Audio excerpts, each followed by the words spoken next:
Good afternoon, everyone. My name is Chinji Balyara, and I am the reporter in this afternoon. Restricted essay. Restricted essay, it is also referred to as short focus response. It limits both the content and the response by restricting the scope of the student's answer to a brief explanation or a specific topic. Restricted essay daw is a short and focused answer. Gamay lang siya nga answer, pero naka-focus burag ka ng direct to the point na siya nga answer. Focus, gamay lang siya, pero focus gapon siya sa topic. It limits what the student can write by giving a specific topic or question.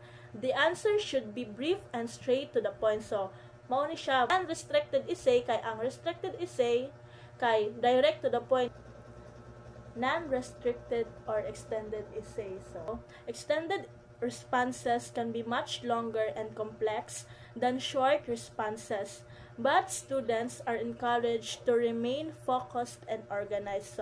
When we say non-restricted or extended essay, it allows students to write longer and more detailed answers.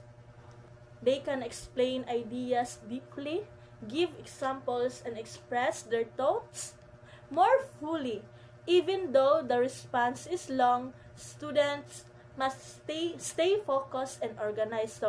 Ang non-restricted essay daw is, ang students is ginhatagan sila og freedom para answer sa ilahang mga gusto ipang answer. Kibali, kanang walay limit ilahang gusto ipang answer. Kung unsa ilahang mahuna-hunaan is, mao ilahang ipang sulat didto. Kung gusto nila butang mga examples, by giving examples, dira nila ma-explain og tarong, pwede sila magbutang ana. Pero dapat, ang ilang ipangbutang is naka-focus gyapon sa ilahang topic.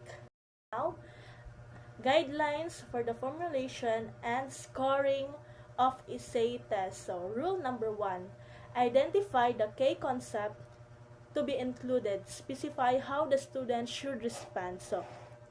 Diri sa rule number 1 is, identify the important concept that should be included in the essay. Tell students how they should answer. Diri ang rule number 1 is i-identify nimo og unsa ang mga important concept lang nga dapat ibutang sa essay. Tapos ang mga student istoryahon, ingnon nimo sila kung unsaon nila pagtubag. Rule number 2, inform the students on the criteria to be used for grading their essays.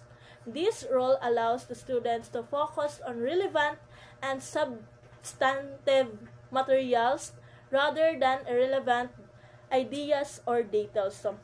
Ang rule number 2 is, inform the students about the criteria. I-inform nimo ang mga students sa criteria for grading their essays.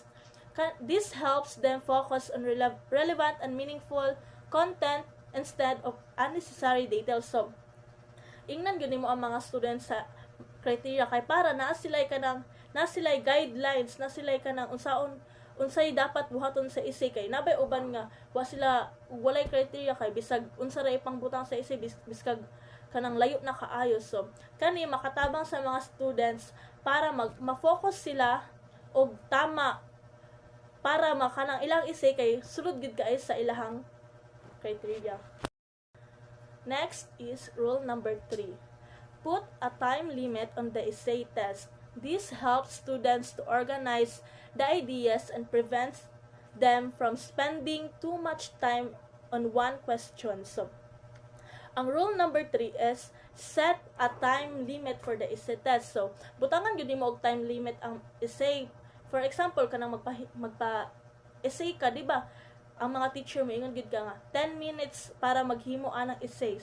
Dapat butangan gyud nimo siya og essay para ang mga students is maka-express din sila sa ilang ideas kanang dili sila madugay og huna-huna. Tapos ma-organize pud sa mga students ang ilahang mga ideas kanang ug unsay dapat ipangbutang. Rule number 4. Decide on your scoring system prior to getting the essays. Tells your students beforehand how the essay will be scored. Sa rule number 4 is decide on the scoring system before collecting essay. So himuan nimo siya daan og scoring system sa dili pa i-kolekta ang essay. So ipahibalo ni sa mga students aron para dili ma-question ba giunsa pa grade ang ilang essay, nganong ang isa kay dako tapos ang isa kay gamay, kay para dili ka ma-questioning ana, di po ka mabias kay kabalo naman sila unsaon pag scoring. Rule number 5. So, evaluate all the students' answer to one question before proceeding to the next question. This minimizes error rather than grading by test paper, question by question. Rather, uniform standards or judgment are maintained. So rule number 5 daw is check all students' answer to one question first. So, i-check tanan tubag sa students sa usa ka pangutana daan. So, kini makalikay sa sayop ug makasiguro nga patas ang paghatag sa grado. Rule number 6. Evaluate answers to essay question without knowing the identity of the writers. This is another attempt to control personal bias during scoring. Answers to essay questions should be evaluated in terms of what has been written, not in terms of what is known about the writer. The best way to prevent our prior knowledge or impressions from influencing our judgment is to evaluate each answers without knowing who wrote.